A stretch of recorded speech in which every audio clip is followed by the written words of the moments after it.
What's a job that's romanticized but in reality sucks? Veterinary medicine. Fantasy. I get to work with puppies and kittens. Reality. A 3-month-old kitten died in my care. I've seen so much gore and blood and neglect.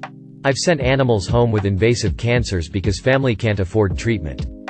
I've been the only comfort shelter animals knew before they left this world. It is a specific and exhausting kind of pain, and it isn't really talked about enough. People who say they couldn't do it because of the euthanasia have no idea. Edit. Thank you to those of you who are kind and respectful. I will not be interacting anymore as recounting some of this is a little emotionally exhausting.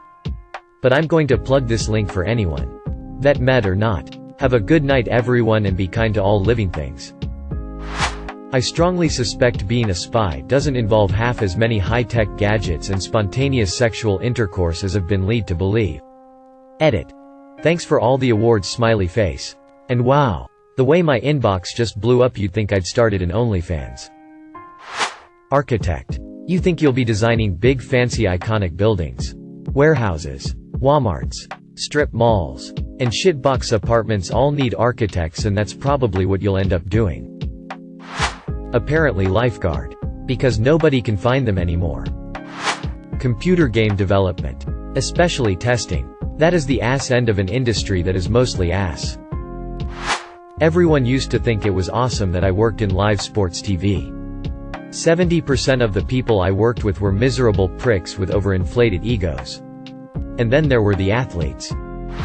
So all of the jobs then. Most, not all, jobs in the environmental sector. Pay is usually quite low. You tend to work in very ugly places, landfills. Contaminated sites. You are expected to get jobs done in half the time you really need with as few resources as possible. And if you are consulting for other companies, nobody really wants to be working with you to save the environment. They generally are just trying to barely meet some regulations. Edit. There are definitely exceptions, as some commenters have pointed out. Some people find a niche that works out very well for them. Just sharing my personal experience and that of other environmental professionals I have known. Edit number 2. I don't mean to discourage anyone who really wants to pursue an environmental career. But I also really wish that I would have learned some of the negatives in my comment and the many replies before I began mine. As a result, I only lasted a few years as an environmental consultant and basically started over in a completely new field. Journalist. Expectation. I'm gonna be the next Hunter S. Thompson and write compelling feature pieces with a unique voice and get paid to travel the world. Reality.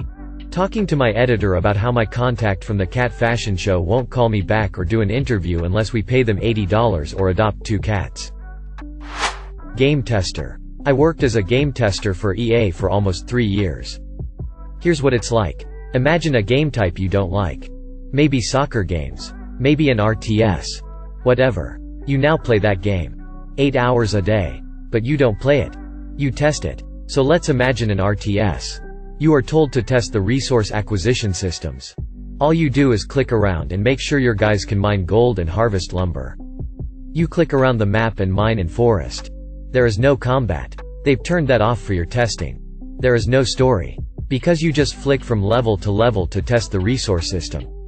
You test using 1 guy. You testing using 100 guys. You make sure no other units can gather resources. You try blocking your own guys. You try killing your own guys.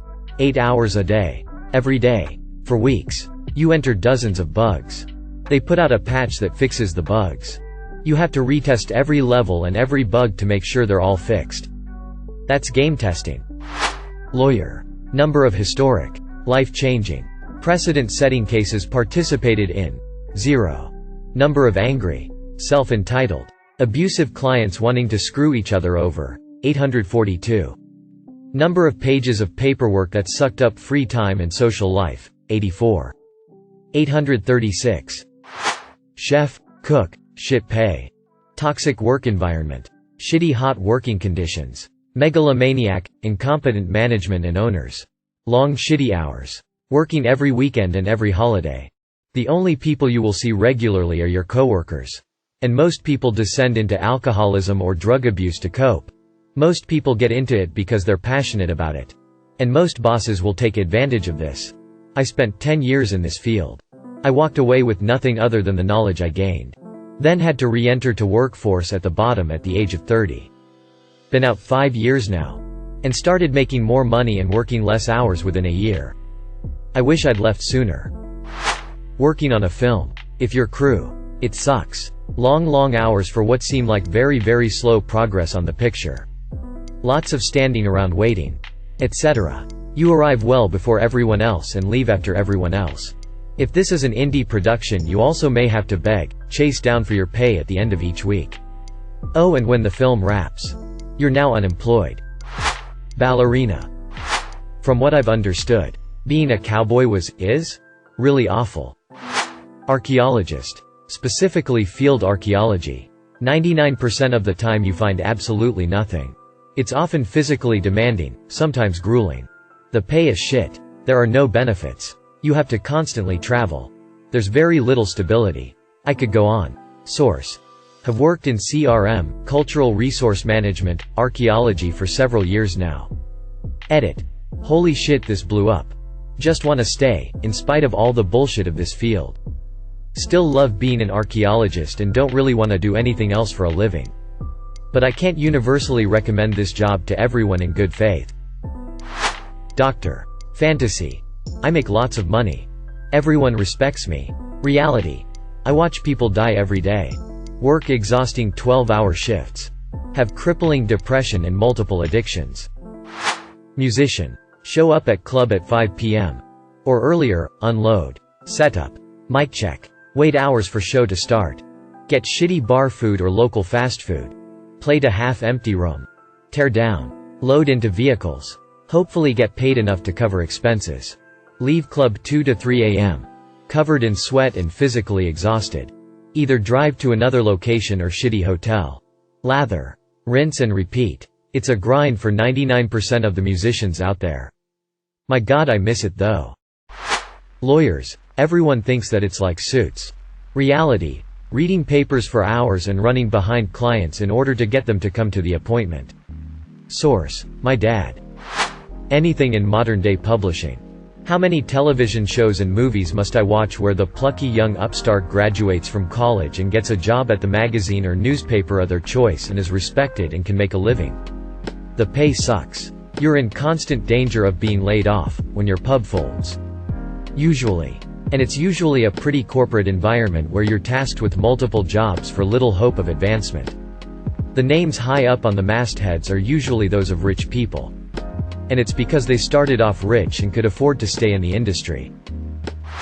Probably anything in the entertainment industry. It's bogged down by a lot of workers' rights violations. Insane hours during crunch time. No work-life balance. And you don't even get paid much because your employers and society at large think it's a privilege to even be working in the industry. Reading the comments. All jobs really sucks.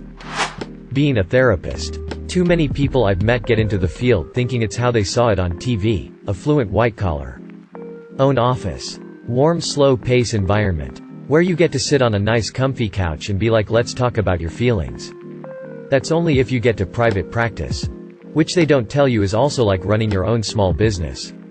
Which good luck is you have no business acumen. The reality is you get out of grad school. Get your first job working at a community mental health facility because they are the only ones who will hire you with a limited license and no experience. Getting paid less than $40,000 per year if you're lucky. And then get put in a walk-in closet of an office. Where they dump 100 client caseload on you the first day. Followed by your first client who has 5 different diagnoses and is on 12 different psych meds who says to you, fuck you. You're my 7th different person I've had here. Nobody cares about me. Yeah, people go into $100,000 of debt for that. Edit. I'm a therapist myself. I love what I do. But it takes years to get past all the shitty parts of the field to find your place in the field. Needless to say, too many don't survive the baptism by fire I mentioned above and either become burnt out, jaded, or leave the field altogether. Scientist. The dream is you come in every day searching for truth and answers to life and the universe's fundamental problems. The truth is you are stuck in a no-win situation of having to publish like crazy. Write grants that are expected to support your work and the whole university. while also handling a teaching load, fending off toxic colleagues, doing service, and getting a destructive administration off your back. Everywhere you turn is criticism and blockages. Your papers and grants are rejected. Your students shit on you in your teaching evaluations. You go into every faculty meeting already gritting your teeth because your colleagues on the other side of whatever faction are going to try to shut you down about everything. You can always go into industry and make quite a chunk of change. But people give up a lot of creative aspects of their work. There is nothing wrong with science being another job where you are part of the larger mission of your company, including making a profit. It's just not what people think being a scientist is like. I have 2 jobs that fit the bill. Video game tester. The pay is terrible. You sit in a dark room with no windows all day performing monotonous tests with a group of antisocial introverts. I ran out of inventive ways to submit bug reports saying, "The player cannot approach closely enough to the rock at coordinates XYZ." See attached screenshot. I remember working as a group for hours to attempt to manually test an unlockable achievement, only to have the development team push out a new code build right before we finished. So we had to start all over again. Archaeologist. Again. The pay is terrible. Most of the projects are tied to expanding the fossil fuel industry. Hooray. Climate change. Closing parenthesis. Doing phase 1 work involves checking to see if anything of cultural value is present in a given area. I compare it to playing Battleship. You dig a hole, it's empty, miss. You dig a hole, you find something, hit. Dig around the hit, looking for other hits. You mostly dig many empty holes. I had to rebury my most interesting find, a Native American hearth, because it wasn't in the budget to excavate it. Due to how the laws work, that site was later bulldozed. And now there's a gas station there. Well, this thread is insanely depressing. Are there any good fields to go into? Lol. Most of these are something I think most wouldn't romanticize honestly. Ob-Gyn sonographer. You get to scan little unborn babies all day. Then you have an excited parent eagerly watching my face and looking at the screen asking all sorts of cute questions while I calmly tell them I can't relay any results to them as I stoically measure a fatal abnormality. Or record a motionless heart. Etc. Things they don't teach you in ultrasound school. Keep a pleasant expression that does not reveal anything negative about the exam but that also does not create a false sense of positivity. And do not, by any means, cry. Edit. WOA. This got a lot of attention. This has never happened to me before. Thank you to those mentioning appreciating what I do. It honestly felt really good to read that. A lot of you have been sharing your experiences getting ultrasounds or other diagnostic imaging performed. Thank you for sharing such personal stories. To those who went through or are going through something difficult, I am rooting for you. I strive every day to be the best sonographer I can be for patients just like you or your loved ones. To the current and soon-to-be ultrasound students, message me if you have any questions about the career, clinical rotations, licensing exams, etc. It has its emotional hurdles, but that's healthcare and medicine for you. I genuinely love my career. And I also love talking to ultrasound students. To those who say this profession isn't romanticized, my bad lol. Game development. I went to school for it but did not pursue it after and went into something else with transferable skills. My roommate in college is a successful developer and has been for years.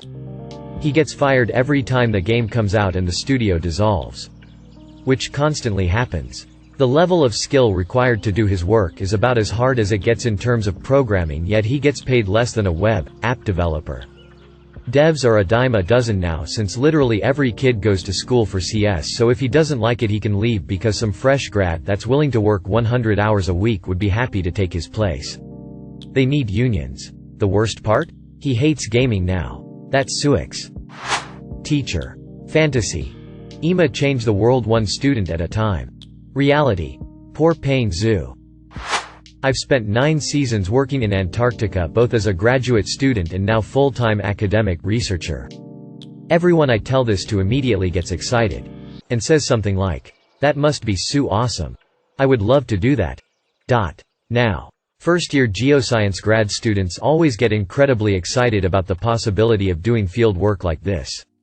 And to be fair, most of them understand what comes with this.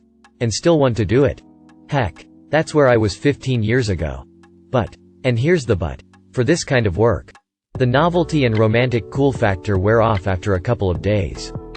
And the remaining 2 to 3 months of the work is absolutely brutal. You are constantly cold, hungry, dirty, and exhausted. Small cuts and abrasions don't heal properly. Your fingers crack and bleed daily. You are constantly getting frostnip. And no matter how many socks and feet warmers you wear, your toes never get warm. It's organized misery in service of science.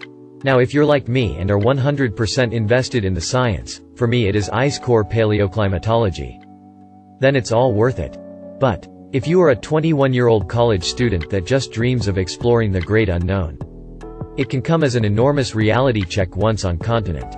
I've seen so many young kids quit everything for the one chance at experiencing the raw awesomeness of Antarctica, only to realize that they effectively signed up for 3 to 6 months of a lonely and difficult stint of incredibly mind-numbing work. So many of the young workers, especially in McMurdo, will sign up to do anything, just for the chance to get to Antarctica. They come to discover after a few days that they are now stuck on continent, cleaning dorm rooms as janitors or general assistants, aka laborers, handymen, only moving from one dirty building to another in McMurdo for 12-plus-hour shifts. What's worse is they watch all the scientists coming through, gearing up for ridiculous deep field deployments, while they are stuck in the stinky diesel town of McMurdo. It can make them incredibly jaded and jealous. Sure, the view across the McMurdo Sound to the Royal Society Range and Mt. Discovery are beautiful, but my point is again that the novelty wears off quickly. I was stuck once in McMurdo for 18 days waiting to deploy. And I nearly went crazy. There's only so many times you can run the 5K loop around Discovery Point before it gets old. There's a reason why there are not 1, but 2 bars in McMurdo. And why every bathroom has bins full of condoms. People get lonely and depressed there. So, all this is to say, I definitely love what I do. And love remote field work and the science that comes with it. But living out of a literal tent atop the Antarctic ice sheet for up to 6 months, not getting showers, always covered in a film of sticky sunblock, and always being cold and exhausted, is really hard and not at all glamorous or romantic. I'm certainly a sentimental guy, and have taken thousands of amazing landscape and scenic photos from my deployments. But I never over-romanticize the work when talking to people, especially prospective grad students. Edit. Getting lots of questions. I'll answer a couple here. I have some old pics from my 2008 to 2010 deployments, but only as partial albums in an old Flickr account. Knock yourselves out if you really want. Any album with Waze in the name was from Antarctica. How did I get down there? I was in graduate school studying glaciology, paleoclimatology, and in some sense, geophysics. I deployed as part of a big NSF grant to extract and study an ice core record. I actually went back in 2015 to South Pole to work on that core as well. Last year, I deployed on a research ship off the coast of West Antarctica as part of a ocean sediment core team, which was also quite interesting. You can get down there as a tourist as well, see Ale expeditions. But it'll cost you over $10K. The most amazing place I visited was the area around Union Glacier to work on remote seismic and GPS stations. We flew all over to tiny exposed rocks in the middle of nowhere. It was quite surreal. Most of those pics are here. I watched the thing at least once a season, as is tradition. My little claim to fame factoid is that technically I was the first person to reach the South Pole in 2016. I went out to the marker at midnight on December 31st, 2015. Which also brings up the somewhat eerie notion that while at the South Pole, literally every person alive or dead is north of you, except for maybe astronauts on the ISS. While at South Pole, I successfully completed the first every 50-mile running ultramarathon in -40°C temps. It was insanely stupid, but still kind of fun. See also here. What's my job now? I still do research, but now I mostly teach at a university and work with grad students. See here. I would say working on a ranch. You see on TikTok people working with horses on ranches and everyone is dreaming of that job. But in reality the job is really hard. Museum jobs. Fantasy is that you're working at a really cool place, with cool people, with decent pay. Reality is you work at a really cool place, with lots of older assholes who get paid decent money while the younger generation gets paid like crap and has zero career advancement options until the older generation dies. Add in internal staff and donor politics, and you have a place ripe with resentment. Thank you for watching. If you enjoyed this video, don't forget to drop a like. If you would like to see more content like this in the future, subscribe and turn on notifications to be notified about future videos. Now check out one of these interesting videos.